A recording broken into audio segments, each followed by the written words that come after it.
Los de, ¿cómo se llama? Los de Casper igual también piensan que hay cierto antecedente de Alegría, que era la revista de,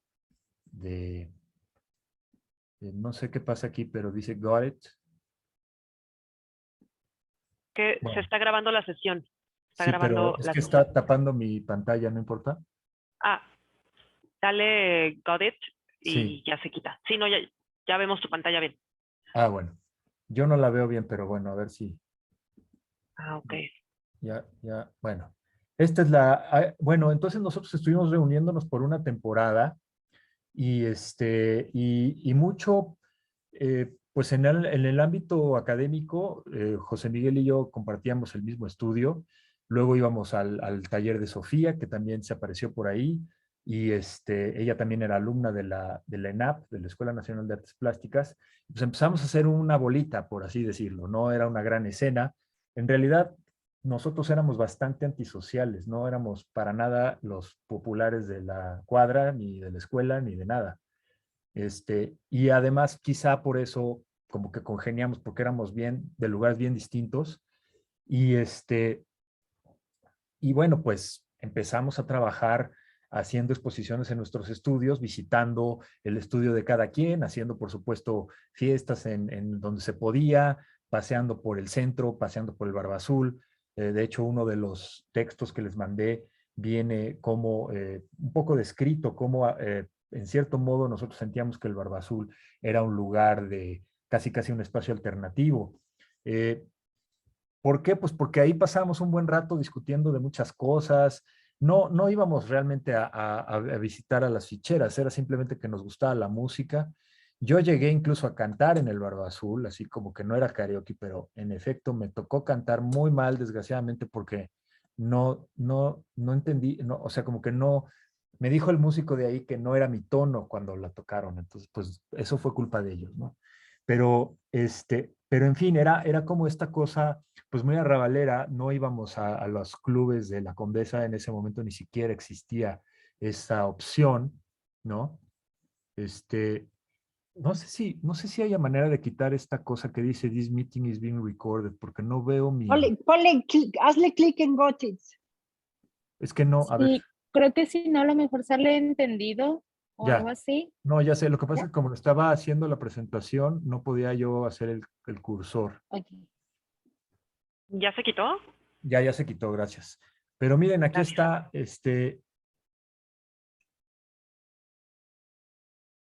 aquí dice, FC Fuentes es Francisco Cruz Villegas Fuentes, o sea, es un seudónimo de Abraham Cruz Villegas. Y bueno, aquí, Aide, no sé si estoy diciendo algo correcto, pero en mi opinión fue Abraham el que un poco empezó con esta iniciativa, que ya era amigo tuyo y empezaron a hablar sobre esta posibilidad. Yo siempre he creído que así es y de alguna Así fue. forma, así fue, ¿no? Sí, de Y de una algún, borrachera en mi casa salió la idea. o sea que todo, todo empieza así, ¿verdad? Bueno, el Todo caso es, empieza así. entonces el caso es que sí, pues este, aquí está uno de los textos de Abraham que la verdad siempre acompañó el espacio de alguna forma, porque aunque se salió muy pronto y nunca entendí bien por qué, pues él fue ahora sí que, creo que varias veces sucedió que él organizaba algo y luego cuando ya estaba todo en orden se salía.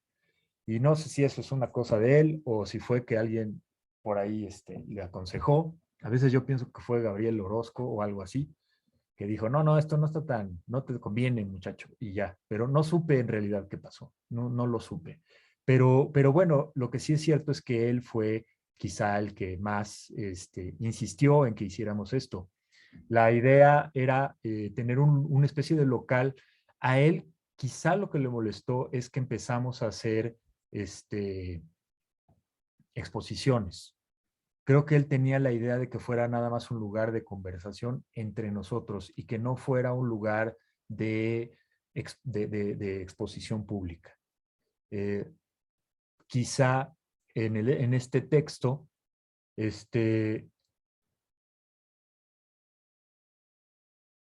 pues quizá en este texto se explica un poquito esa idea.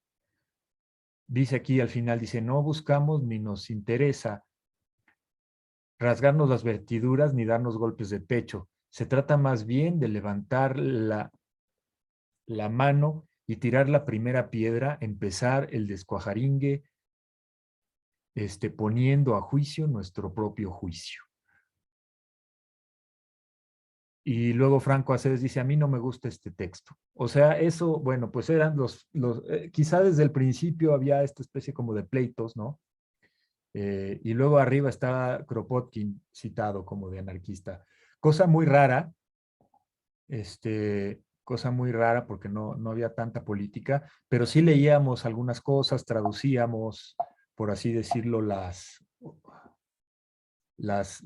traducíamos textos de otros artistas, los compartíamos, etcétera. Aquí está la casa, una foto que en blanco y negro, no tenemos muchas fotos de eso. Me parece bastante extraño que tampoco tenemos muchas fotos de nosotros en el espacio. Y lo digo porque en la Quiñonera se la pasaban sacándose fotos como de rockeros, ¿no?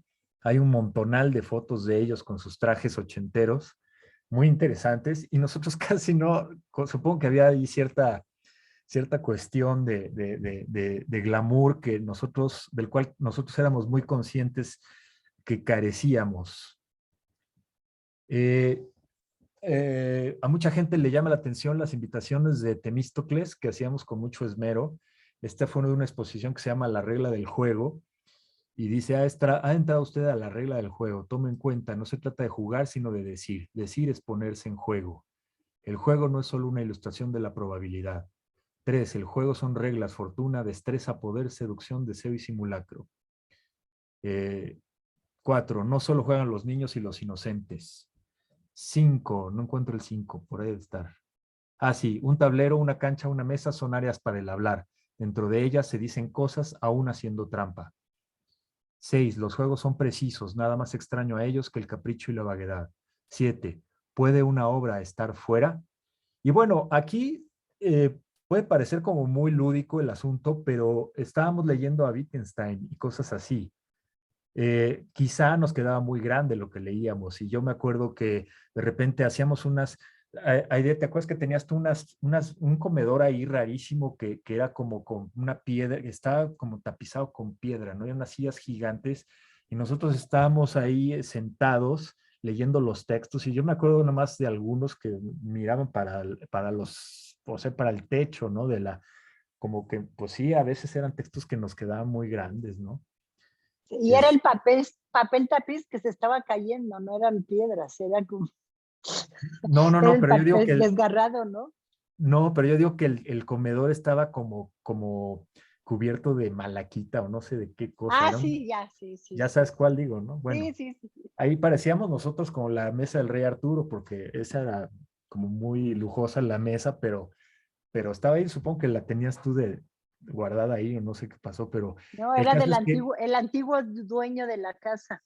lo dejó ahí el antiguo dueño. Pues sí, que fue muy interesante el primer día que limpiamos esta casa, pues tenía una cantidad de polvo impresionante y fue todo un evento, ¿no? Para nosotros.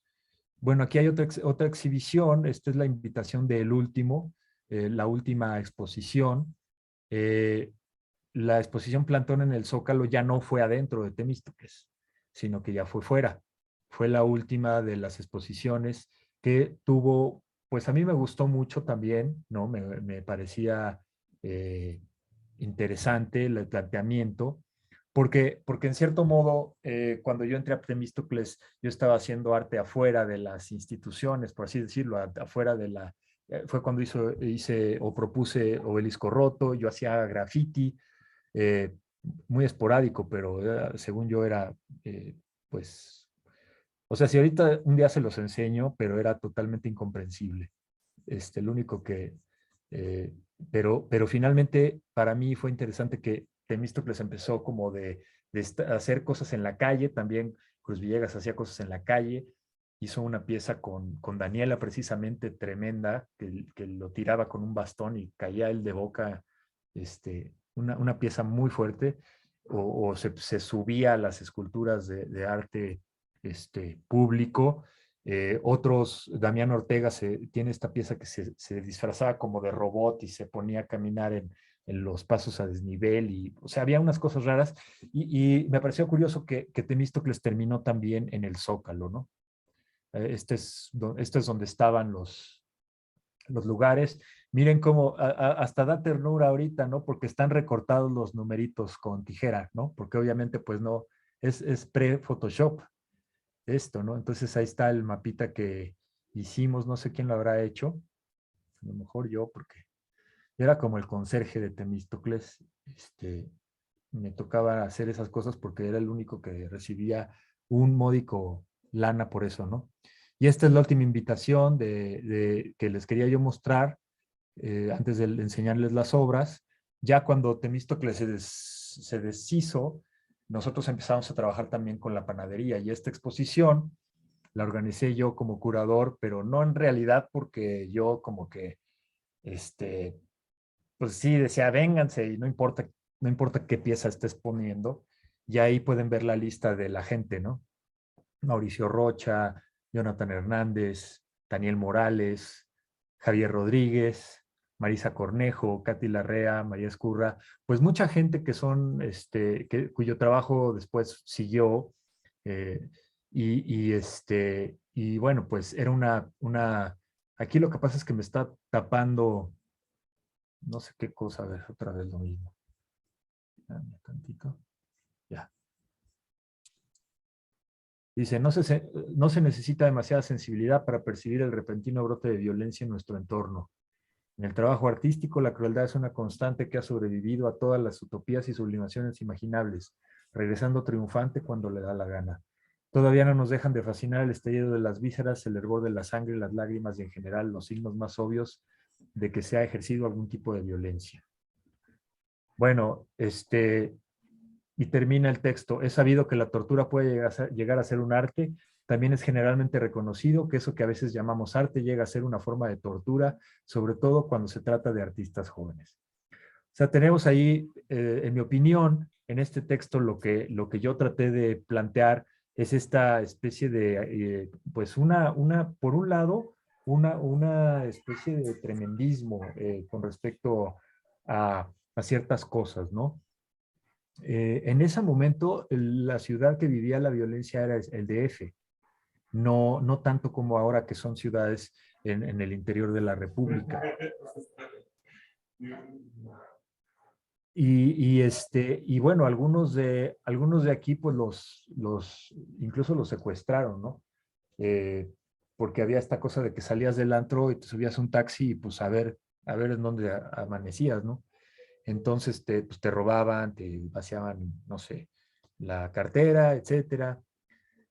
Y bueno, eso lo pueden ver ustedes en algunas de las piezas que se exhibieron en la panadería, eso estaba como muy presente, ¿no?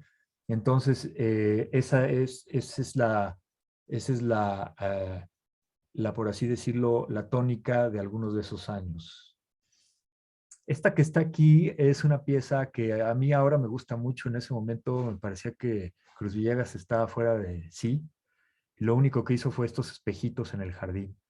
Este jardincito que era muy bonito y que quizá era la parte más bonita de la casa, ¿no?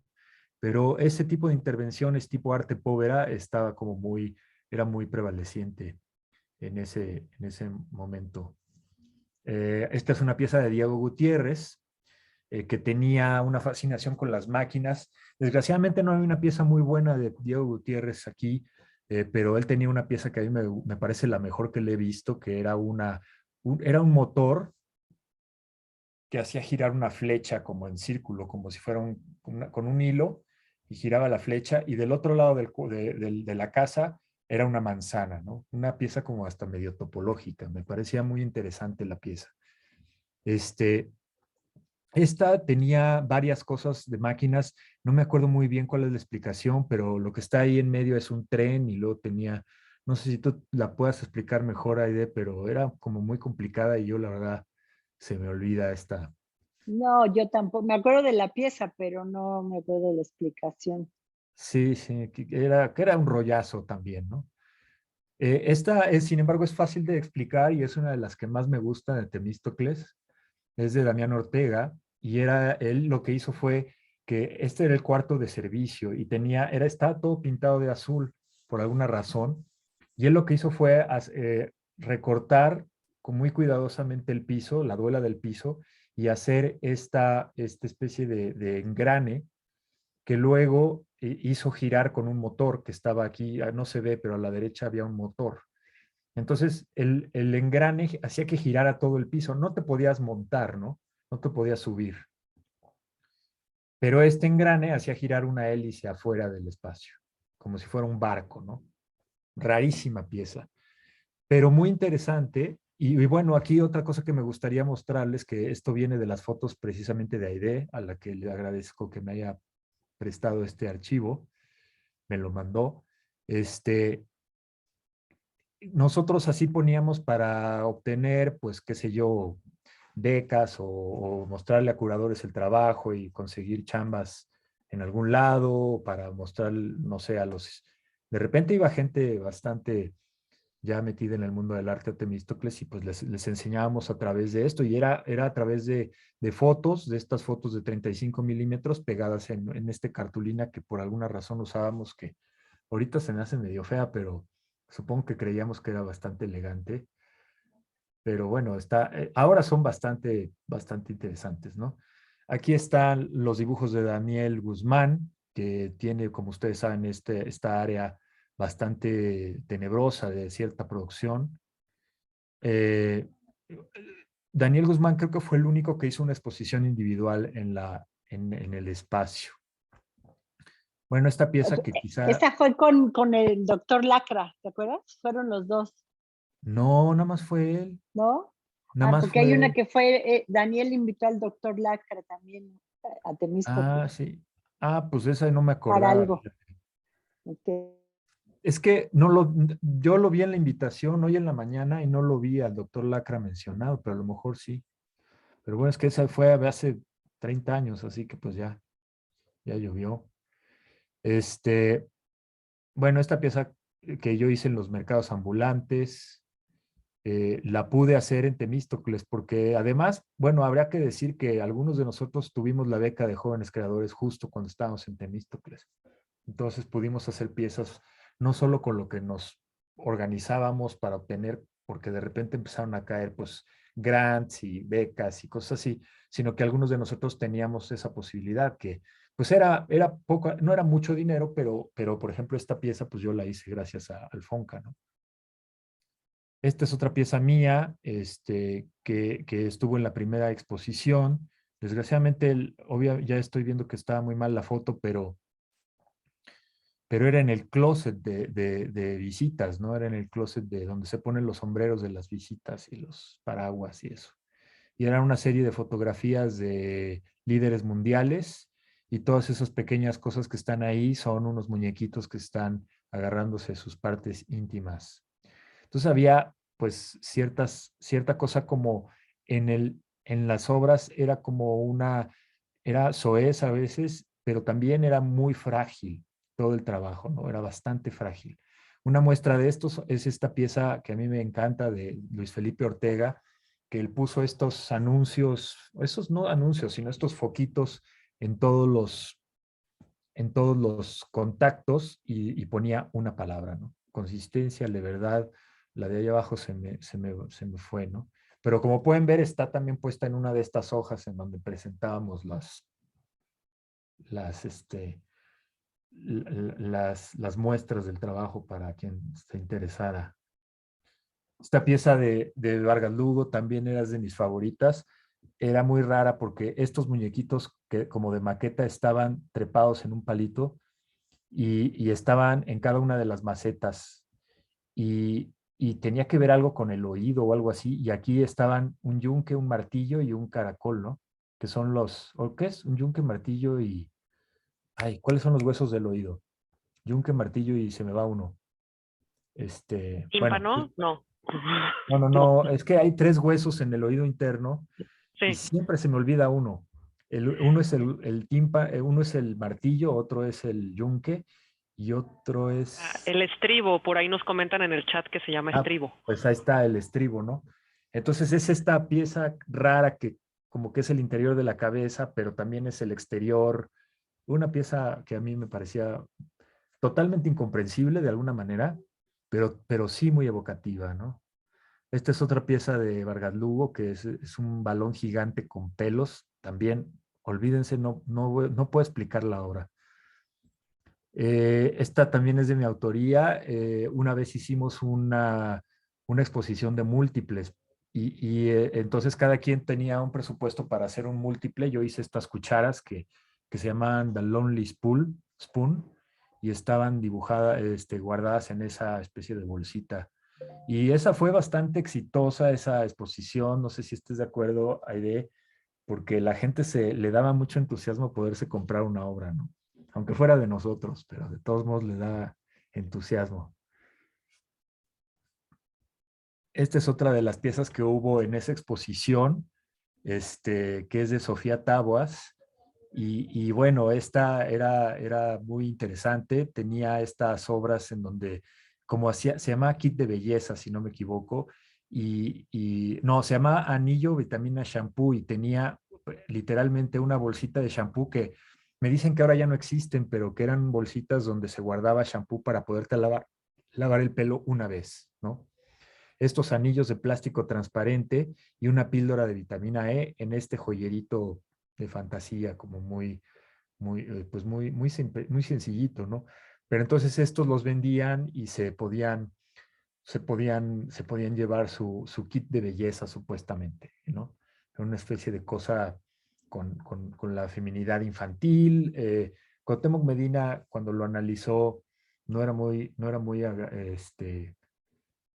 generoso con la pieza. A mí me parecían las piezas muy interesantes desde muchos puntos de vista, sobre todo en una época en que los materiales que predominaban eran como los materiales tipo arte povera, las tierras, cera y cosas así, ¿no? Tipo Joseph Beuys. Entonces, estas obras de Sofía, que eran chillantes, también me parece a mí que evocaban mucho lo que estaba pasando en la calle, ¿no? Que era esta especie de profusión del mercado ambulante, que estaba llegando ya toda esta mercancía china. Era como un impacto visual por así decirlo, en la calle. Entonces, para mí, estas piezas de Sofía también tienen que ver con lo que era el paisaje urbano. No forzosamente nada más. Sus zapatos, tiene unos zapatos que bueno, aquí no los mostré, pero también tiene unos zapatos transparentes y de acrílico que eran como sus ¿cómo se llaman? Las zapatillas mi alegría, ¿no? Entonces ciertamente había un neodadaísmo que incluía también el aspecto infantilizante, ¿no? Aquí esta pieza de Luis Felipe Ortega era simplemente un pasamanos y en el pasamanos alguien había olvidado un libro, no me acuerdo qué libro era, y la parte de atrás es una pieza de Hernán, la cual era como eran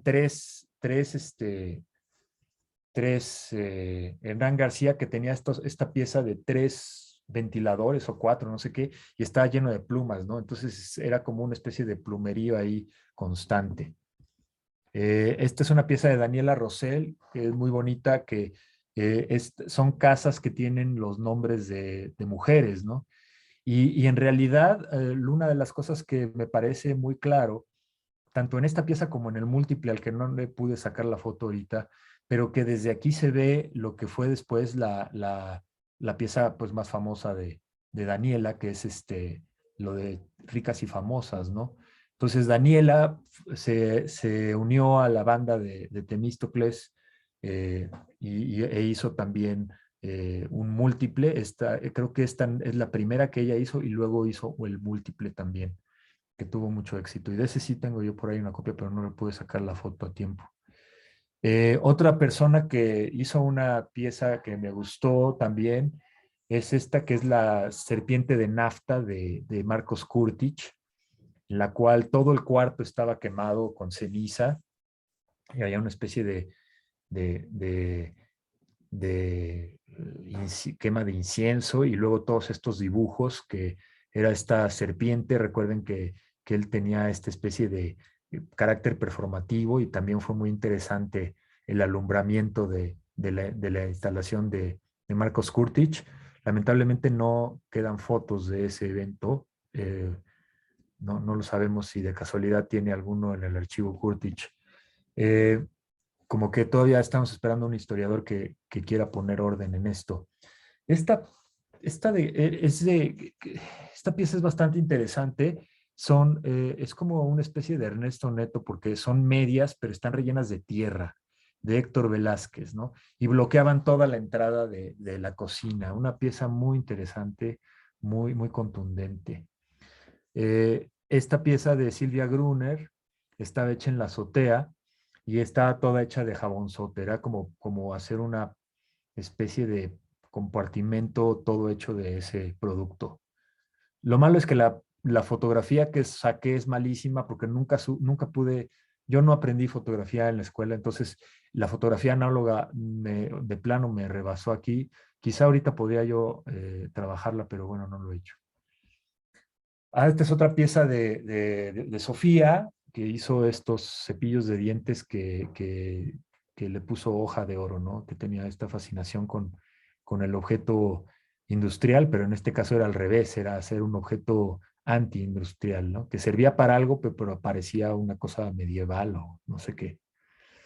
Esta pieza de Diego Gutiérrez era, según esto, como el molde de su piel, nada más que hecho de cuero y colgado ahí como si fuera una especie de sacrificio, se me hace algo así. Aquí hay una pieza de Franco a Seres Humana, que él era pintor, pero hizo esta, eh, esta pieza, ¿no?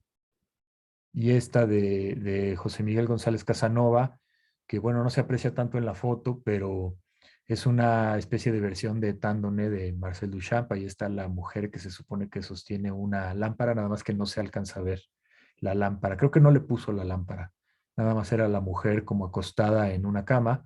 Se suponía que era una especie de crimen. Bueno, aquí está otra foto de Obelisco Roto que puse equivocadamente. Hay una foto del montaje de la exposición de Daniel Guzmán individual. Como pueden ver, el sistema de montaje era totalmente heterodoxo. No había marcos, y no se siente como una exposición de los 80 de pintura, a pesar de que Daniel era como muy pictórico. Él fue un asiduo y devoto alumno de Aceves Navarro, que era el líder de la Academia Pictórica del ENAP, pero muy pronto se empezó a zafar de esto, vía los medios de comunicación, las películas, la música sobre todo, la literatura. En este caso, lo que por alguna razón le llamó la atención fue Batman, porque estaban de moda las películas de Batman, tal cual. Pero podrían haber sido, no sé, las películas de Scorsese o algo así, ¿no? Una de las cosas que vi interesante, lo que nos compartió Adriana, que les compartió Sol, era que había una cierta pugna con los de zona porque ellos eran como más categóricamente pintores y nosotros estamos buscando otros caminos. Yo quisiera como apuntar que esto no es del todo certero. Eh, Más bien yo diría que quería algo o alguien quería que Rivera hubiera esta especie de ruptura de nosotros con la pintura como tal. Para Temístocles eso era totalmente absurdo porque casi la mitad de los que estaban en Temístocles eran pintores. Y entonces pues no había semejante rechazo a la pintura como tal. Había quizá rechazo a cierta pintura, a cierto tipo de pintura, pero ni siquiera eso, porque a muchos nos gustaba, por ejemplo, Germán, o nos seguía gustando Aceves Navarro. Marco Arce participó muchas veces en Temístocles y él es uno de los alumnos más aventajados, diría yo, de la academia que había en la ENAP, ¿no? Yo me acuerdo perfecto de Marco sin camisa pintando con una escoba en el salón de Aceves Navarro y era una cosa era la superestrella de ENAP y estaba con nosotros él, nada más no estaban otros, ¿no? Entonces, lo que sí me acuerdo es que los de zona se pelearon con Jaime Riestra, con ese sí, porque el problema era entre las galerías y los pintores, no entre los que no teníamos galería y los pintores. Nada más para aclarar, ¿no?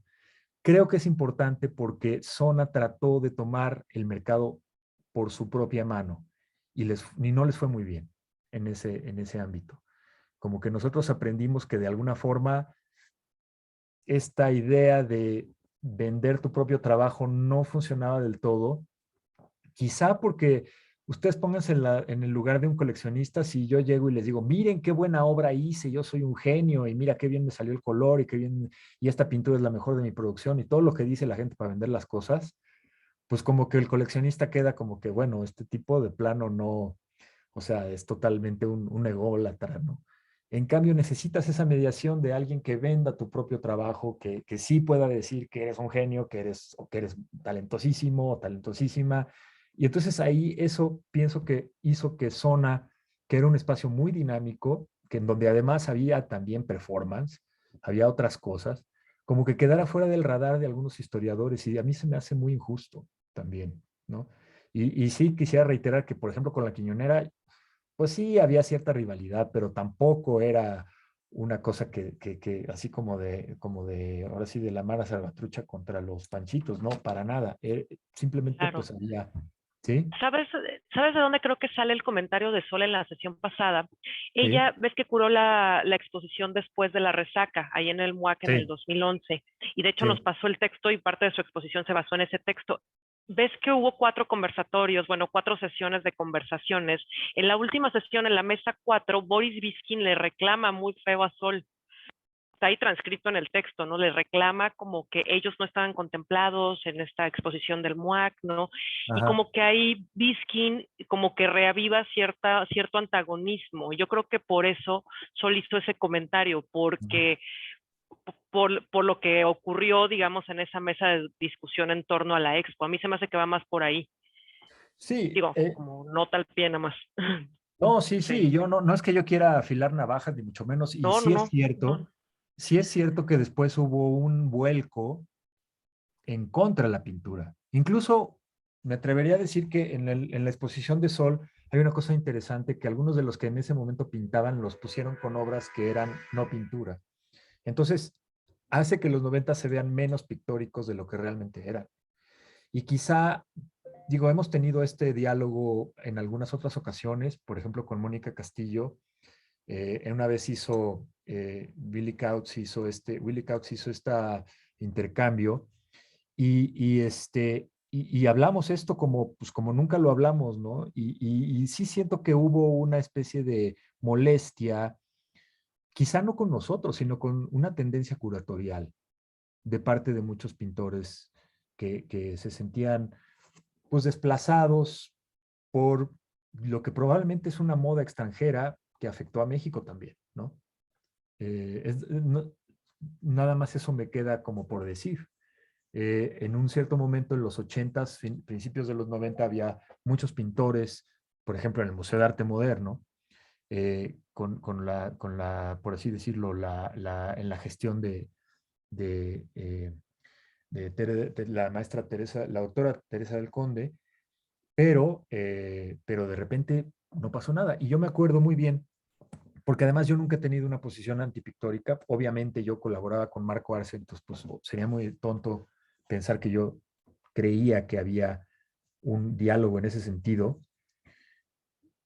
Pero a mí me platicó la galerista Nina Menocal que ella llevaba a las ferias pinturas y que no, simplemente no llamaban la atención. No sé de qué pintores se refería, ni quisiera decirlo, pero a mí se me hizo sintomático de que, pues no forzosamente los que estábamos trabajando en los 90 teníamos algo en contra de un género. Y yo me la pasé defendiendo este tipo de cosas que hacíamos nosotros en Temístocles contra Yishai Hussitman en El Ojo Breve, porque él sí decía que éramos unos, que por lo menos, no que yo personalmente, pero sí que muchos de los artistas conceptuales eran un fraude. Yo contestaba que, bueno, pues es que también hay pinturas, muchísimas pinturas malas. Entonces, hay mal arte en cualquier género, cualquier práctica, y hay buen arte probablemente en cualquier género, cualquier práctica. Y eso es una posición que yo he mantenido a lo largo de mi vida profesional, por así decirlo, ¿no?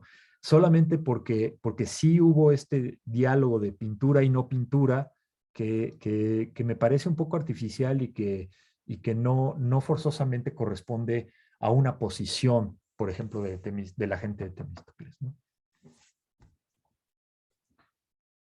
Aquí tenemos un ejemplo de una obra de un pintor, Creo que esto es una colaboración entre Ulises García Ponce y Daniel Guzmán, que hizo el cuadro de alrededor, ¿no?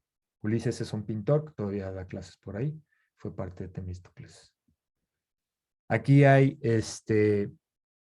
creo que, lo que decían los asientos era una especie de telenovela, era una pieza narrativa, lo cual me parece bastante interesante como recurso de instalación, ¿no? Fíjense cómo es toda la decoración de la casa, ¿no? Creo que me gusta mucho esta fotografía porque niega todo lo que es el cubo blanco. Nosotros no estábamos tratando de transformar la casa de Temístocles en un cubo blanco. Eso pasó un poco después porque ya estamos un poco hartos del mismo cuarto, pero en realidad muchas de las exposiciones se hicieron en esta especie de estilo californiano raro. Aquí ni siquiera quitaron el candil, ¿no? Y bueno, pues la pintura mural estaba ahí todo muy bien puestecillo, ¿no? Y luego estos arcos los intervino Mauricio Rocha, el arquitecto, perdón, sí, Mauricio Rocha, este, Ah, la idea de estos arcos, bueno, él tenía una influencia muy acusada de Gordon Matta Clark, que no sé si ubiquen su trabajo de los 70s, pero es anarquitectura. Se trata de un poco de agarrar una casa y quitarle pedazos, quitarle áreas específicas o secciones de circunferencia, etcétera. En el caso de esta pieza, Mauricio hizo aparente que el arco no cargaba nada, ¿no? Que el arco, que normalmente es una estructura que se está hecha para cargar un peso, en este caso era un mero elemento decorativo, casi como un elemento de pastel. Y esto hacía una forma muy interesante de percibir el espacio. Desgraciadamente aquí hubo un pleito entre los de Temístocles porque bueno, a mí me tocó hacer la pieza, rascar toda este ladrillo con no me acuerdo quién me ayudó porque era una cosa, ahí no hablaríamos de algo como participativo ni nada, pero a todos nos tocaba trabajar este, en las piezas de los invitados, ¿no? Y eso era lo que nosotros podíamos compartir, además de que había un presupuesto, había ciertas cosas, dependiendo de lo que pudiéramos o de lo que tuviéramos, porque nosotros ganamos algunas becas, ¿no? Algunos de los que eran los miembros del equipo pues ya sabían pedir becas del FONCA o del Comexus o de todas las que se ganaron. Y entonces pues nosotros nuestro compromiso era que las piezas salieran a tiempo y que nosotros nos dedicábamos a trabajar en ellas. O contratábamos a alguien que nos ayudara si es que se necesitaba. En este caso lo que pasó es que yo les pregunté si tenían la pieza, que si ya le habían sacado fotos Mauricio a la pieza, y me dijeron que sí, y la tiré, y resulta que Mauricio no le había sacado fotos a la pieza. Se los pongo como ejemplo porque de alguna forma es la agonística este tipo de proyectos, ¿no? Cuando hacemos estos proyectos, no, yo creo que nunca ningún proyecto es una cosa de armonía total y comprensión y cosas así. Hay unos pleitos bastante severos de repente. Y aquí me acuerdo yo que me enfurecí porque Fernando García Correa me dice, yo no le voy a ir a decir permiso a este y tú eres un tal y tal. Y yo le contesté y bueno, yo ya así en el canal gacho, ¿no? Pero eso es algo que Chantal Mouffe ha visto muy bien, incluso en los grupos políticos, ¿no? No, este es un grupo artístico, no uno político, pues hay esta cuestión de lo que se tiene que discutir, lo que se tiene que realizar, lo que se tiene un poco que desahogar de estas cosas, ¿no? Desgraciadamente estas cosas se fueron acumulando en Temístocles, ¿no? Esta es otra pieza de Luis Felipe Ortega que he llegado a apreciar más con el tiempo y es una pieza en la cual él hace un video de cuando él se necesitaba quitar, fumigar todo el espacio, quitar las plagas, ¿no? Que había un montón de ratas y había bichos y todo. Entonces él hizo de una pieza, él se puso a esparcir el insecticida e hizo su pieza, era esta especie de narración de ese proceso. Esta es una pieza de Rosario García Crespo, que era, como les decía yo, ella era filósofa y era pintora. Y esta pieza tenía letras, ¿no? Desgraciadamente, no tengo yo fotografías de esta pieza en particular. Esta es una de Pablo Vargas Lugo, que es un hombre de nieve negro, que estaba hecho de unicel, o más bien era como espuma de poliuretano, y bueno, una zanahoria pintada de negro y tenía esta especie como si hubiera sido sumergido en petróleo. Otra pieza que se me escapa un poco podérselas interpretar. Yo tengo mis ideas, mi sensación de lo que hizo Pablo en Temístocles. Era un artista que nadie entendía, pero que a todo el mundo le gustaba. Y creo que todavía sucede un poquito de eso, ¿no? Un artista, pues, críptico, misterioso, eh, es una persona, pues, muy simpática y muy culta, pero siempre está esa cosa de qué está pasando ahí, ¿no? Y él era, junto quizá con Cruz Villegas, con Daniel, los que tenían como más cartel en el momento de Temístocles.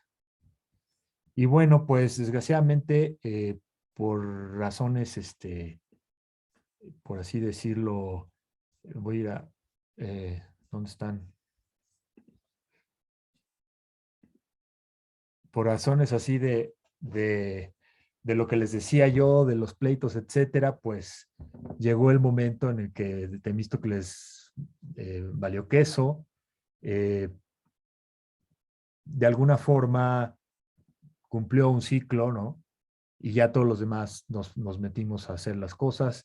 El problema fue en realidad muy tonto. Algunos de los artistas que estaban participando íbamos a organizar una exposición y a algunos les tocó irse al extranjero. Cuando regresaron del extranjero, la exposición no les pareció bien y se salieron. Y pues ya estábamos como en el canal del que el próximo que se salga había dicho Aide, ya terminamos porque ustedes son los peleoneros, ¿no?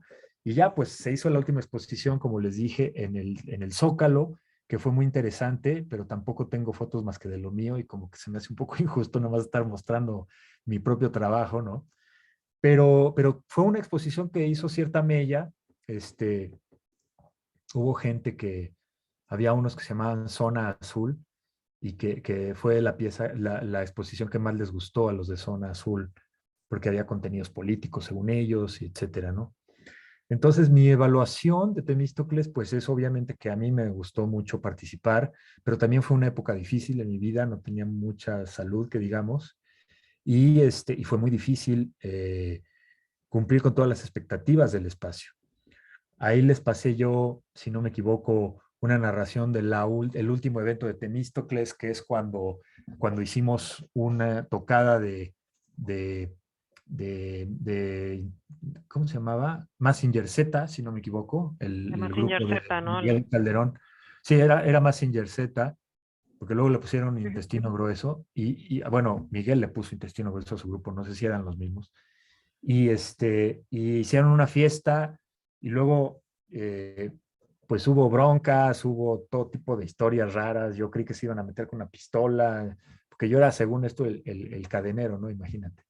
O sea, perdidos, ¿no? Pero la cuestión es que finalmente fue una experiencia muy interesante, como les digo, complicada. A mí me costaba mucho trabajo trabajar, o como que siento que siempre estaba trabajando, exponía yo por todas partes, y no era socialmente, o sea, Temístocles no era un lugar social. La panadería sí fue un lugar social. Temístocles no planteó una sociedad, una manera social alternativa como los grupos. Lo que a mí me parece que sí fue medio una cosa de Temístocles es esta especie de organización del trabajo. De repente, a ver, ¿a quién le toca esto y quién va a traer esto? Y vamos a trabajar para que la escultura de Margarita Mesa funcione. Vamos a trabajar, que bueno, hubo muchísimas piezas que yo no les mostré porque el archivo en realidad se dispersó. Como que Temístocles supongo que nunca creyó que iba a trascender. De hecho, eso también es una cosa que cambia mucho con el día de hoy. Cuando Temístocles estaba funcionando, muy pocos artistas tenían una, una presencia. Había muy pocas posibilidades de tú como artista siquiera sobrevivir. Entonces no había esta ambición que hay hoy, que pues afortunadamente la hay, ¿no? De que hay chance de que unos cuantos pues expongan en otros lugares y hay museos que se dedican al tipo de arte que estás haciendo. Cuando nosotros lo hicimos, a pesar de que nos aceptaron muy rápido en el MOAC, no en el MOAC, en el Museo de Arte Moderno, que fue en 95, o sea, Temístocles estuvo de 93 al 94 y medio. Luego nosotros nos dejaron entrar al Museo de Arte Moderno. Pero eso no era porque nosotros fuéramos unos genios, sino porque el Museo de Arte Moderno estaba en crisis, no tenía dinero, no estaba claro para cuál era su función. Estaban invitando artistas, curadores jóvenes como Carlos Hashida y Charpenel, que hicieron varias expos muy interesantes con artistas como Gabriel, Francis, Silvia, Pablo, etcétera, y hicieron una con nosotros, ¿no? Entonces, pero no había esta idea de que te ibas a hacer tan exitoso internacionalmente como ahora son, pues, varios colegas, ¿no? Empezando por Gabriel, que ya en ese momento sí lo era. Él empezó su trabajo como muy exitoso en el 92, pero pues todavía Temístocles duró un año y él todavía no era esa figura internacional. Cuando acabó Temístocles apenas empezó a subir. Y no fue sino hasta después del 97 que gente como Francis Alice empezó también a destacar, ¿no? Miguel Calderón en algún momento era, por así decirlo, el segundo, digamos, el segundo de los artistas que trabajaban arte más o menos relacionado con yo le llamo en mi tesis, que la tengo aquí, las tendencias expansionistas,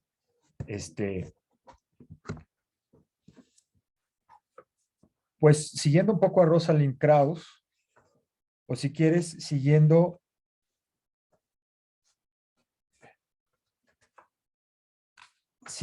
a Carlos Blas Galindo, siguiendo a Rosalind Krauss, ¿no?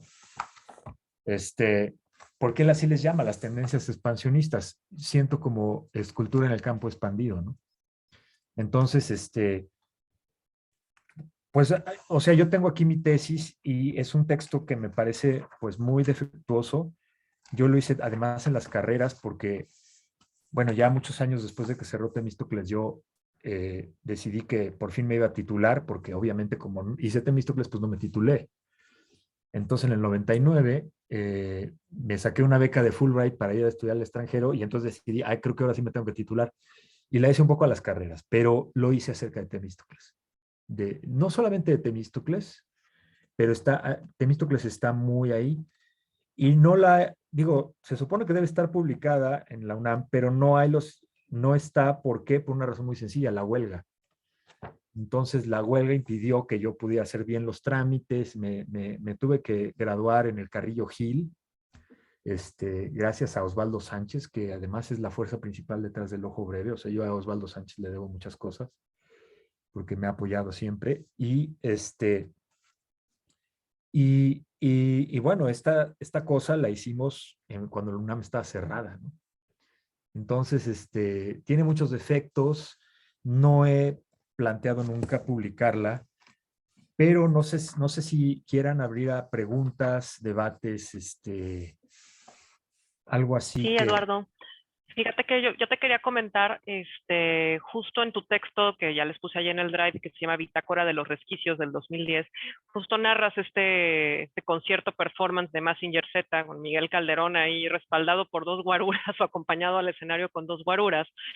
Y digo, lo narras de una manera como muy trágica y al mismo tiempo muy chistosa, muy divertida, que es que a ti te pusieron a cuidar la entrada o tú tomaste ese lugar de cuidar la entrada y ver quiénes admitías, pues, o quiénes entraban y salían del lugar, y no te avisaron que parte del performance es que había unos tipos con pistolas de plástico, ¿no? Y entonces de pronto, bueno, yo como me lo imaginé en mi cabeza es que de pronto agarraste y tacleaste a uno cuando sacó la pistola y luego te diste cuenta que era de plástico. Y ahí eso derivó como en una cosa, como en un conflicto ahí, ¿no? No No, lo no fue sé. tan grave. Ese no fue la Ajá, causa del pleito, porque yo ok. en ese momento tomaba clases de Kung Fu y como que sí le agarré la mano y ya, y después como que se volteó este cuate y dice, sí, juguete, pendejo, ¿no? Bueno, perdón por la palabra, pero de acuerdo, perfecto, ¿no? No fue tan grave. Lo que pasa es que sí se pelearon en el escenario, porque además cuando hablamos de los guaruras de Miguel Calderón, no eran sus guaruras, eran como gente que trabajaba en casa de sus papás, que él los disfrazaba de guaruras. Pero lo que hacía mucho Sí, Miguel muchas veces era que llegaba Me acuerdo perfecto también en el Carrillo Gil que llegaron unas curadoras y decían, Miguel es bien presumido porque hizo esto, porque llegó con sus guaruras al Carrillo. Dije, es broma, entiende que te está vacilando, ¿no? O sea, no es que realmente llegara con sus guaruras como podía llegar, qué sé yo. Sí, claro, estaba haciendo una referencia también a toda una parte del sistema priista y una estética también derivada del ejercicio de poder, ¿no? Pero es que justo en esa parte del texto donde narras ese evento dentro de este último de Temístocles, ¿no? Para fondear precisamente una parte de la panadería, dices una cosa que me parece bien interesante. Dice, el agotamiento de 3 años de exhibiciones, juntas eternas, sesiones de montaje y episodios de destrucción me tenían realmente exhausto, ¿no? Y eso es algo importante de espacios alternativos, lo que ahora le llamamos también espacios independientes o autogestivos, ¿no? Muchas veces terminan por agotamiento, y no solamente por agotamiento de los participantes, sino también porque hay una dinámica en la manera en que se empiezan a gestionar las exposiciones, los proyectos, las intervenciones, donde por supuesto está por un lado la ayuda mutua, ¿no? Pero también está la interacción y la fricción constante con otros que no son uno, y que toca todo el tiempo estar negociando, y eso agota las posibilidades también, tanto las fuerzas internas de quien está a la cabeza o de quienes están, digamos, más en la raya ahí, y al mismo tiempo también de los propios proyectos, ¿no? O sea, uno se va dando cuenta cuando vives muy, muy profundamente un espacio, que fue lo que a mí me pasó con Trolebús y a ti, me imagino también con algún momento en Temístocles, el propio proyecto te dice, ya mátame, ¿no? Ya ciérrame porque ya no doy. Y tú ya tampoco das, ¿no? Entonces, de alguna manera le estás transminando el agotamiento al proyecto, y al mismo tiempo el proyecto te lo pasa a ti de vuelta, ¿no? Entonces se vuelve una relación psicoafectiva muy particular con este tipo de lugares, ¿no? Sí, pero y eso cuenta que nosotros teníamos a Aide que nos ayudaba un montón, porque no todos los espacios les ayuda como alguien así, ¿no? No, claro. No sé si Aide nos quieras Si quieras comentar algo, Aide. comentar algo, compartirnos un poco algunas experiencias con esta generación. No, nada más agradecer y qué casualidad de veras que estoy aquí porque estaba mandando un texto a Valo y me dijo, voy a hablar ahorita sobre Temístocles. Le dije, órale, pues ya va. Pero no, tal cual, Eduardo, si no fuera por Eduardo, dice Duele que yo soy una persona imprescindible. Yo digo que el imprescindible fue él, porque realmente estaba ahí, pero digo, barría, estaba, pues hacía el trabajo que nadie quería hacer, si me consta. Y era, desde luego, toda esta parte de los pleitos y todo, yo no estaba ahí, yo no me enteraba, yo estaba afuera, yo no hice nada. Digo, los reportes, ¿no? Para el FONCA, que era la parte Imagínate. que me tocaba, que la tenía que hacer. Y luego algunas discusiones, porque en efecto, cuando ya teníamos el apoyo del FONCA, luego tuvimos de la Fundación Rockefeller también. Entonces había que tener esos reportes cada mes, y pues para aquel entonces era mucho dinero que lo depositaron en mi cuenta y yo estaba nerviosísima pues, de hacer las cuentas muy claras, ¿no? Entonces sí había esa necesidad también burocrática por hacer estos reportes, de hacer las exposiciones, porque así se medía, así se medía que habías cumplido, ¿no? Entonces, pues sí, bueno, esa parte sí era pesada, pero desde luego para mí fue también pues una maravilla poderlos haber apoyado. La verdad que tuve suerte, porque esa casa quedó atorada en un proyecto que se iba a hacer ahí, un restaurante que no se consiguieron los permisos, y quedó en un limbo, y digo, a mí no me costó nada, no tuve que sacrificar nada para que la pudieran usar, y bueno, salió muy, muy bien cuando la presté, y luego funcionó bien y murió, pues, como dice Valo, y como dices tú, ¿no? Ya el desgaste fue mucho, pero no parejo. Desde luego yo creo que Valo trabajó mucho, mucho más que el resto, porque hacía de todo, de todo. Bueno, pues no, yo pienso que fue una cosa muy colectiva, ¿no? Yo me acuerdo muy bien que sí participábamos los que participábamos, o sea, los que estaban ahí sí era porque, Ah, sí, pero digo, el estaba, trabajo ¿no? que nadie quería hacer lo hacías tú. Bueno, En sí, las discusiones todos participaban y cuando se hablaba de arte todos participaban, pero cuando había que limpiar los excusados, era, no todos, no estaban todos tan entusiasmados, bueno, ¿no? yo no era el único, pero sí, sí me tocó, ¿por qué no? Bueno, yo al que vi trabajar fue a ti. Bueno, pues ni modo, ¿no? Esa Te fue digo mi que yo era experiencia. el conserje por ahí también me tocó, ¿no? El conserje también. Exacto. Sí, bueno, ni hablar, ¿no? Pero sí, en efecto, teníamos esta actitud y yo todavía la tengo con los estudiantes y las estudiantes en donde me toca. Bueno, y Tienes también esa parte, perdón, pero esa parte que dices que Temístocles no era social, era cero antisocial, nunca hubo un concierto, alguna comidita ahí que nos sí, íbamos temprano, y sí. luego me acuerdo que empezaron a llegar personajes ahí, ¿no? Que a llamar la atención y venían gentes. Yo me preguntaba que yo hablara, yo estaba muda y yo le decía, Valo, habla tú, y Valo estaba arriba escondido abajo de la cama. O No, sea, no, te tardabas en bajar y estaban esperando. O sea, no había como esta cosa de hacer PR, ¿no? De relaciones públicas o no se nos ocurría nunca a nadie. Y era muy íntimo en ese sentido, nunca hubo pues no éramos más bien introvertidos, ¿no? Como colectivo. sí, yo pienso que sí, eso es verdad. Ya después, quién Oye, sabe, ¿no? Eduardo, te quería preguntar otra cosa. Dígame.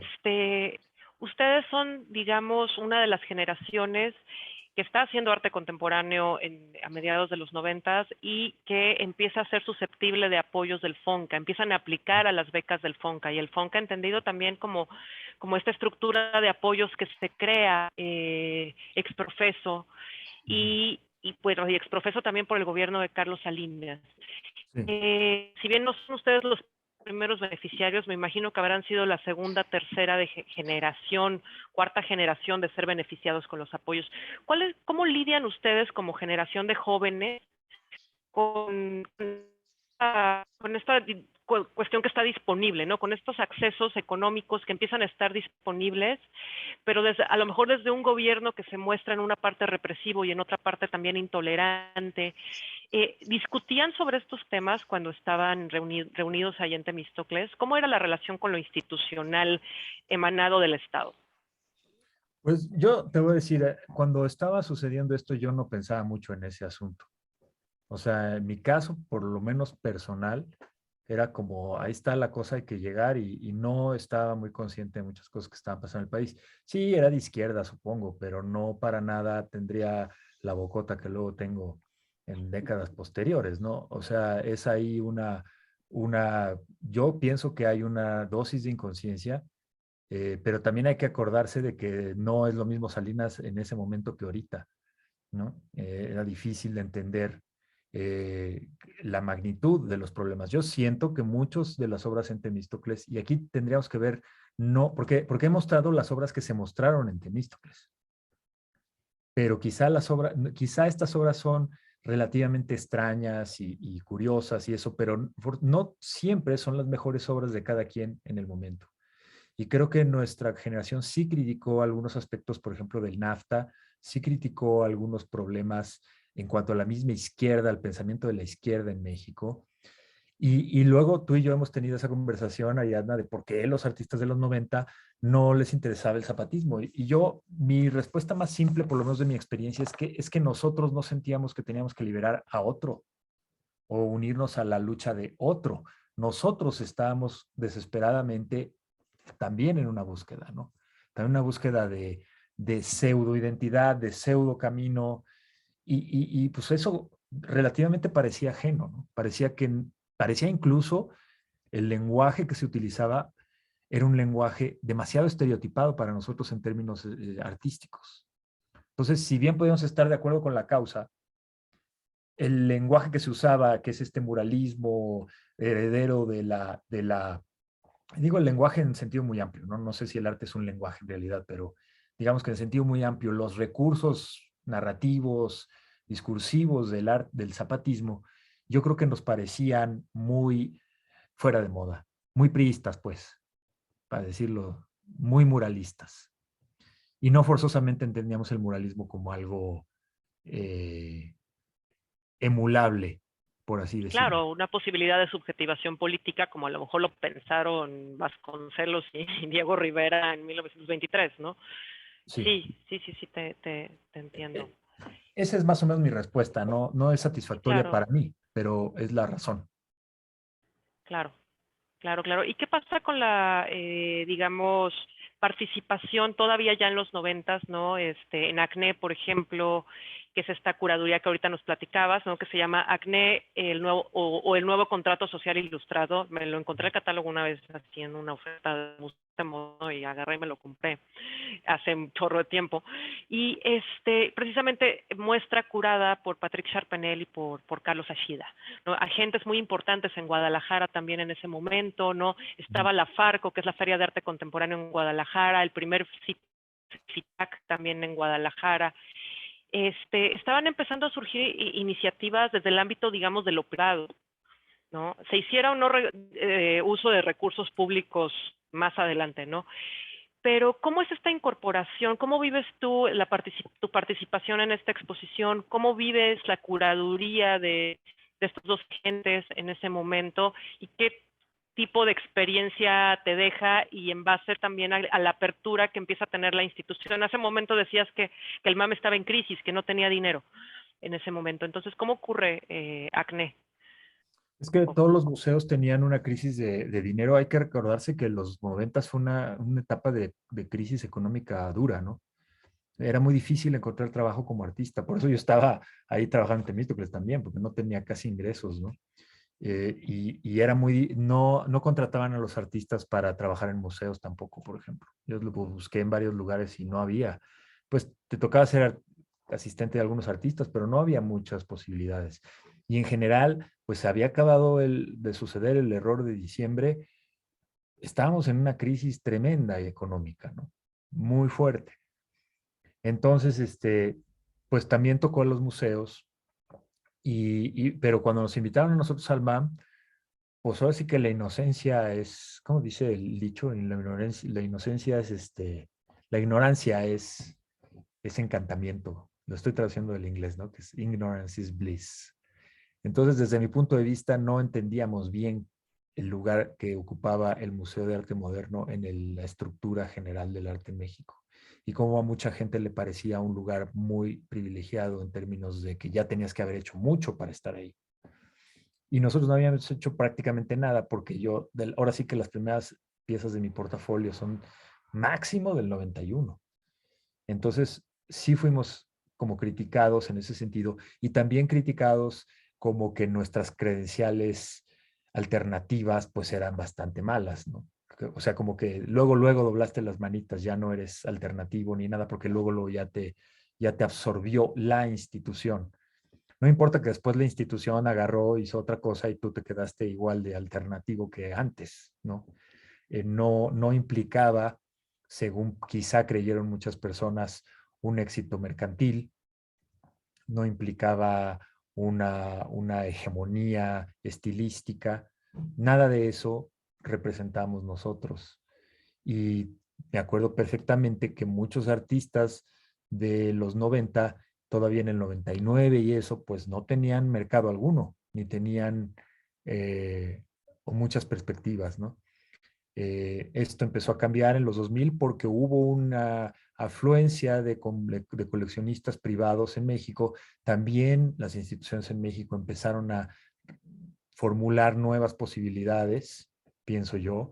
El profesionalismo de los museos que se empezó, por ejemplo, en el Carrillo Gil, donde tuve la fortuna de hacer una exposición individual, empezaba apenas, ¿no? Yo me acuerdo de haber ido al Carrillo Gil y que el registro de obra estaba hecho en un cuaderno sin rayas. La señorita tenía que ponerle las rayas al cuaderno. No lo podía creer cuando lo vi, ¿no? Era el registro de obra. Quizá era nada más de la obra contemporánea, pero igual está como escandaloso, ¿no? Eso de las rayas me acuerdo perfecto porque me acuerdo de las yes todas aplastadas y las gs todas aplastadas. Entonces nunca se me va a olvidar.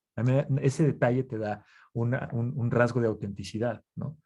Para que veas que no estoy inventando cosas. Entonces, para mí,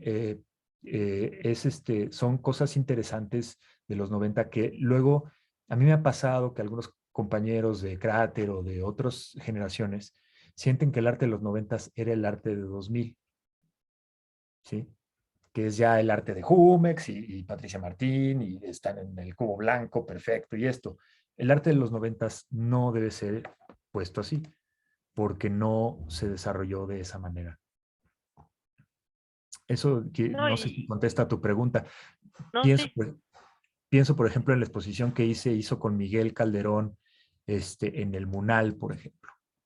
Ahí empezaban a hacer cosas muy sabrosas. La pieza de Miguel en el Munal, por más que pueda ser muy, muy cuestionable hoy, era una pieza que habría muchos cuestionamientos en un buen sentido en el momento, ¿no? Entonces las Sí, que instituciones son, también se empezaron a abrir mucho.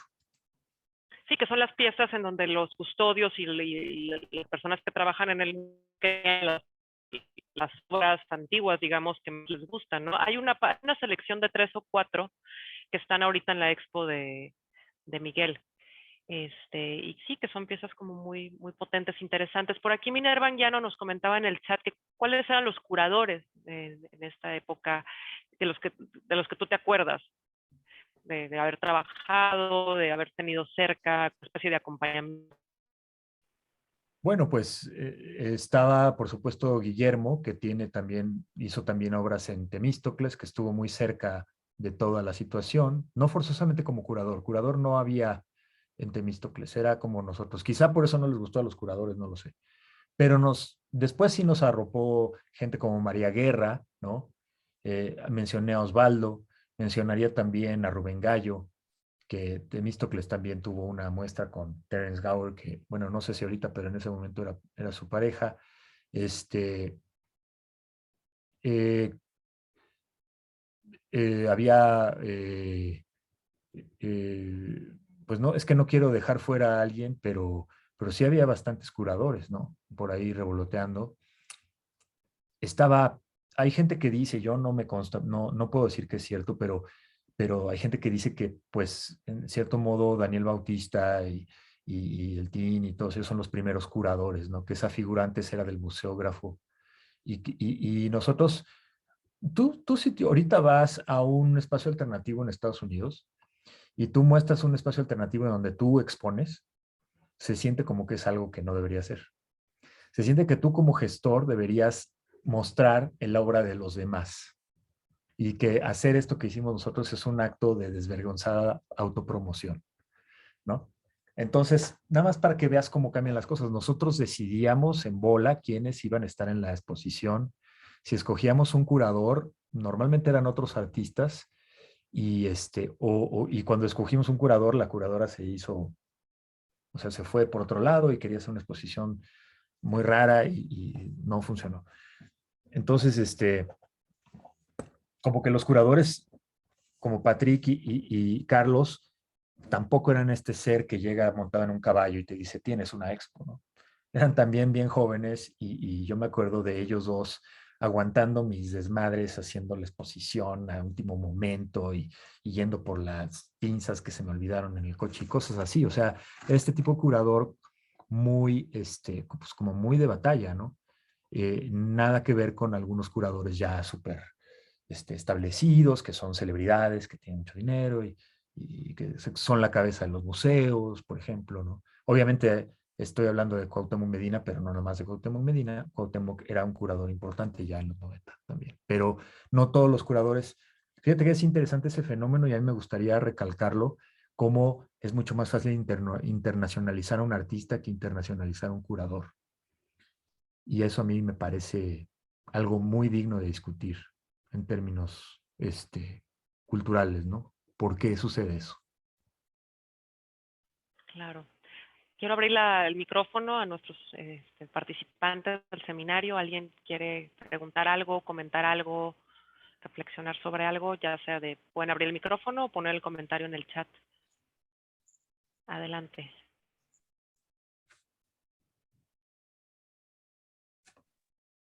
Ay, yo voy a abrir, perdón. Hola, Adelante. Adelante, Mine. muchas gracias.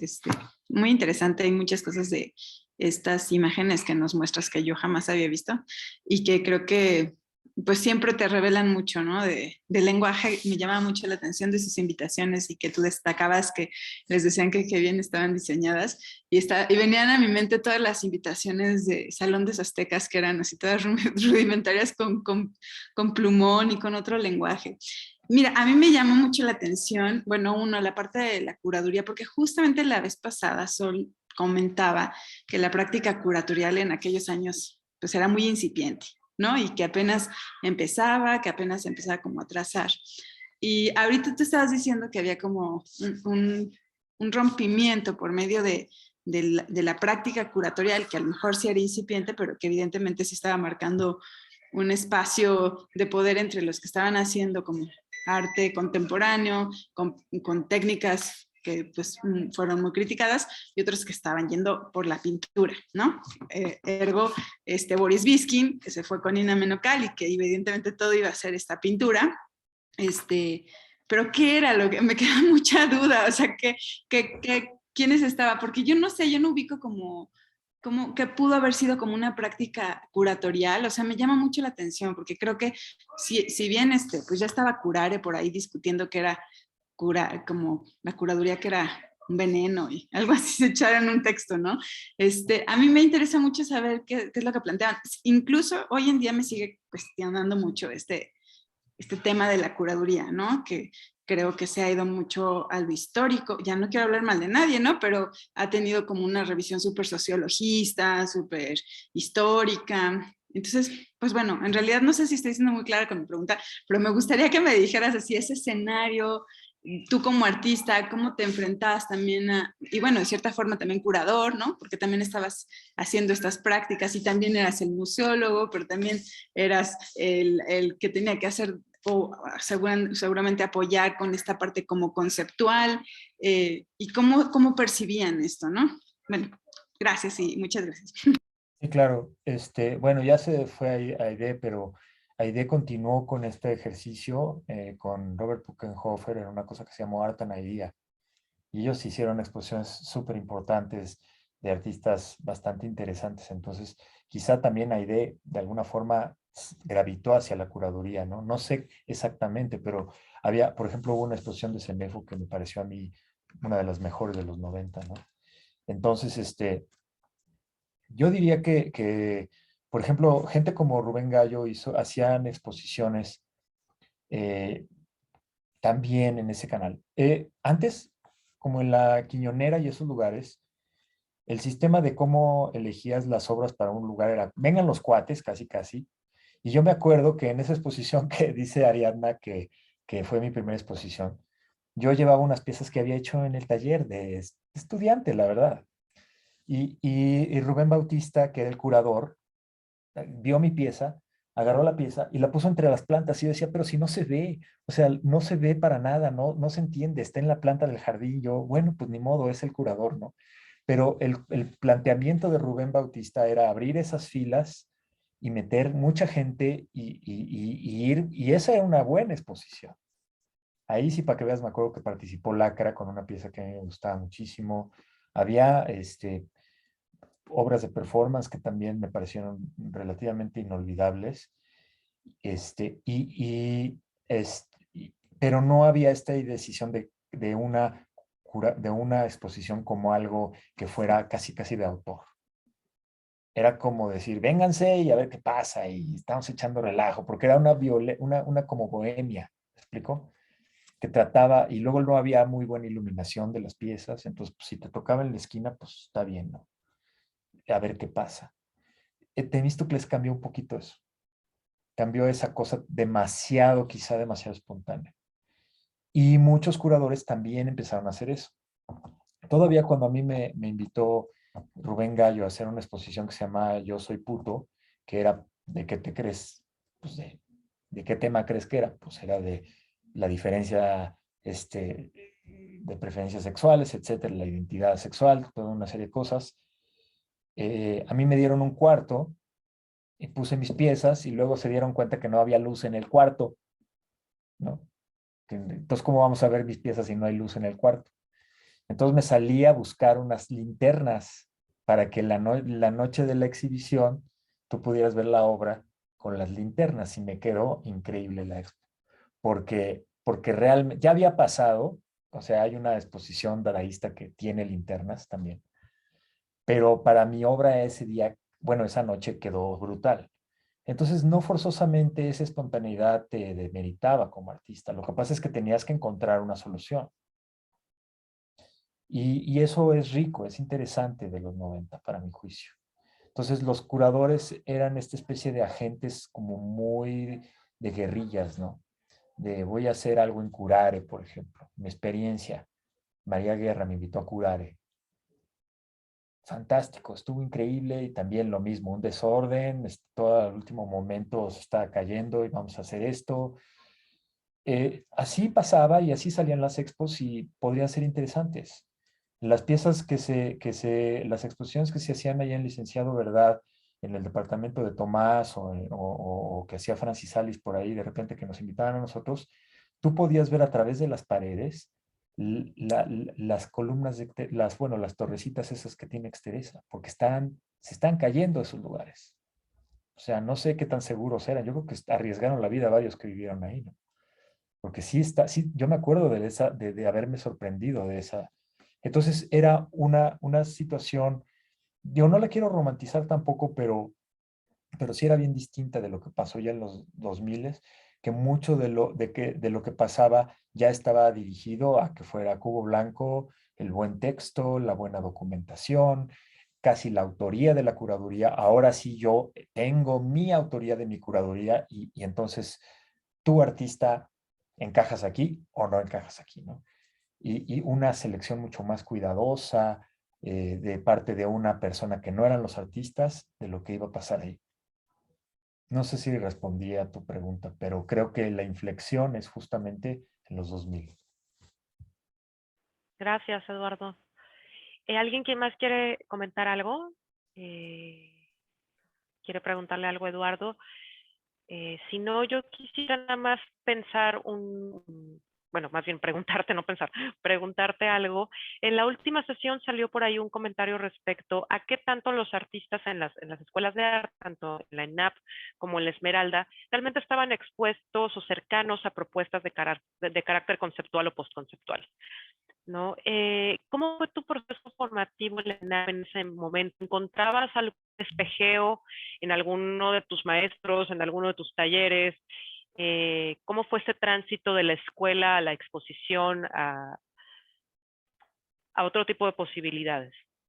Pues es muy sencillo. Cuando yo llegué a la ENAP, está dominada por una escuela de pintura, que ya aludí a ella un poco, era la escuela de pintura de Aceves Navarro. Y no todos encajábamos en esa escuela. Afortunadamente había la posibilidad en la UNAM de que tuvieras maestros como Guillermo Santamarina, que dio clases ahí. Entonces, él nos mostró obra de Joseph Beuys, hablaba de Duchamp, hablaba de X y Z. También, por cierto, Rosario García Crespo, que era miembro de Temístocles, en su clase de filosofía, pues nos enseñaba, por ejemplo, los textos de Wittgenstein, de Bataille, de bla, bla, bla. Entonces, no puedo decir que que la ENAP era una mala escuela, porque justamente de ahí salió todo. A mí, Guillermo me invitó a esa exposición que dices, ¿no? Que me preguntabas. Me invitó Guillermo justo porque él estaba dando clase en la ENAP, ¿no? Y me sacó esas piezas del taller, ¿no? Literalmente. Entonces, pues sí había cierta exposición, pero no era una exposición formal, por la razón muy sencilla que todavía tenemos ese problema, desgraciadamente, a pesar de todo, era difícil ver las obras. Entonces, Temístocles, por ejemplo, cuando nosotros veíamos las obras de video de fulano y mengano, pues veíamos el video y una foto fija y la descripción.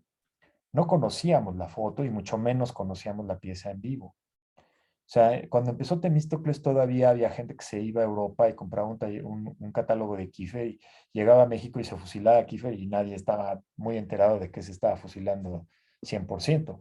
Y a mí me cuentan algunas personas que los catálogos se cuidaban, así que no los enseñabas, ¿no? Porque pues, tú querías esa sabiduría interesante del extranjero, que no se compartiera mucho para que no se viciara, por así decirlo, para que no mucha gente supiera el gran secreto, ¿no? No sé si es cierto, a mí me lo contaban, pero sí es cierto que no era muy fácil ver este tipo de arte, ¿no? Y que aún la exposición que tuvimos nosotros era muy defectuosa. De repente nosotros nos fuimos juntos a Nueva York, así lo logramos, o fuimos a algunos viajes juntos, ¿no? Me refiero a artistas de este grupo, no forzosamente los de Temístocles. Pero, eh, pero no se puede decir que conocíamos el arte contemporáneo, porque ni siquiera yo ahorita, con 30 años de carrera, sé qué está pasando en Nueva York ahorita. O sea, es bien difícil, ¿no? Entonces, de alguna forma me entero por la revista, por no sé qué, pero tienes que ir a las expos, ¿no? Tienes que comprender las expos. Y ahí sí hay, obviamente en ese momento había una mucho mayor distancia que hoy. Dice aquí que en la Esmeralda era igual, pero ahí la escuela que estaba a la cabeza de la conceptual, les decían los chones, porque el profesor era chonga. Sí, es cierto que yo ahora doy clases ahí en la escuela de los chones, pero pues lo que pasa es que sí, en efecto, ahí hubo una tendencia. Aquí les podrían decir los tilarines, no sé qué nombre le pusieron a eso. Y obviamente no, la gente no está tan contenta con nosotros por allá, ¿no? Pero sí es cierto que el ENAP, pues ahora sí que los que están en Temístocles casi todos venían del ENAP. Daniela estuvo en el ENAP y después se hizo una artista pues muy importante, ¿no? En fotografía y bueno, ahorita está ella viviendo en Estados Unidos, pero su obra es de las más interesantes de los 90 desde mi punto de vista político, ¿no? Sofía también estaba en el ENAP, era una artista que era pintora y se migró al arte de instalación y ahorita va a su exposición en Jumex y hay pintura otra vez y dices, ¿qué pasó? Pues es que ella era pintora, ahora salió y te das cuenta que hay algo pictórico en todo su trabajo de instalación. Y es porque tomó clases con, sobre todo con Safe, ¿no? Entonces, pues no, eh, eh, yo pienso que la ENAP, pues sí, un maestro como Miguel González Casanova, que era nuestro maestro de dibujo y que fue su taller donde mucha gente se juntó, incluso antes de que él como que fuera parte del asunto, ya éramos varios de su taller. Y después como que le dijimos, oye, ¿por qué no te lanzas y también vienes con nosotros a hacer estas cosas? Porque era compañero de, o sea, nosotros dos rentamos un taller. Él era mi maestro y rentamos un taller. Entonces siento que él, que se fue por esta cosa comunitaria y como en otro canal, pues también tiene el mérito de haber tenido un taller donde se dieran estas cosas, ¿no? Donde pudieran surgir asuntos de este tipo. Si bien él era pintor así de esa escuela, rotundamente, ¿no? Muchas gracias, Eduardo. Nos dejas con muchas cosas para pensar, para seguir investigando, para continuar leyendo. Ya, gracias por los 3 textos compartidos que me los leí como muy, muy a profundidad. Aquí tenía otro montón de notas, pero no nos daría el tiempo y la vida para seguir platicando. Pero bueno, ya tienen todos los textos ahí en el Drive.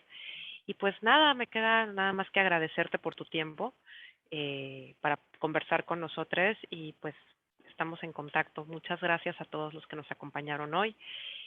Nos vemos hasta el próximo año con Guillermo Santamarina en la 4ª sesión de nuestro seminario. Y bueno, pues a él también le vamos a poder preguntar muchas cosas al respecto de estos tiempos confusos pero profundamente interesantes que son los años 90 en México. Gracias, Ariana. Gracias a todos por haber aguantado este relajito. Espero que les haya servido para sus representaciones de la historia del arte en este país. Gracias, de verdad. Muchas gracias, Eduardo. Hasta luego. Gracias a Estén muy bien. todos. Felices fiestas. Pásenla bonito. Bye. Y nos vemos el próximo año. Bye. Muchas gracias. Hasta luego.